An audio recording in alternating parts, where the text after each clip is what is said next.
Saudaraku yang kekasih, peringatan Rasul Paulus kepada orang-orang di Galatia menjadi satu peringatan yang serius.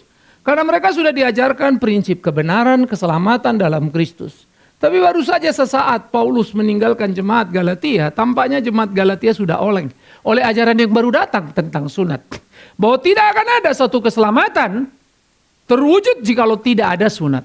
Jadi sejak dulu kala penambahan berbagai hal terhadap nilai keselamatan sudah ada. Sejak dulu kala penyimpangan ajaran akan keselamatan sudah terjadi. Jadi bukan barang baru.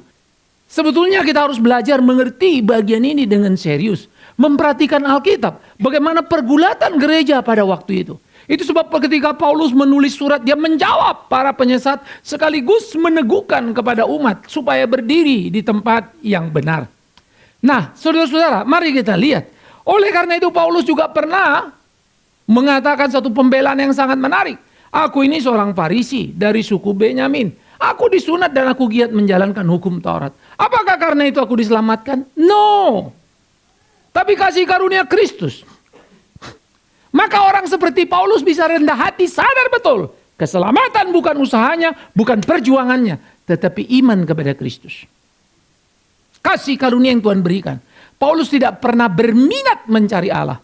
Paulus berminat menghabisi umat Allah. Di situ Allah panggil dia. Dia dibutakan supaya tidak berdaya.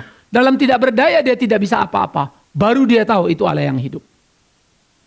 Pertobatan Paulus bukan karena kesadaran diri. Pertobatan Paulus bukan karena minat mencari.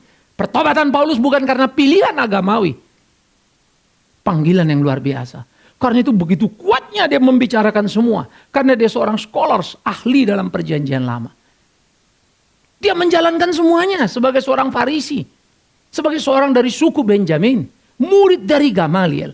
Maka dia mengingatkan orang Galatia. Kenapa kalian lagi mau diperbudak, diperhamba oleh berbagai ritual-ritual. Yang seakan-akan pengorbanan Kristus di atas kayu salib tidak lengkap.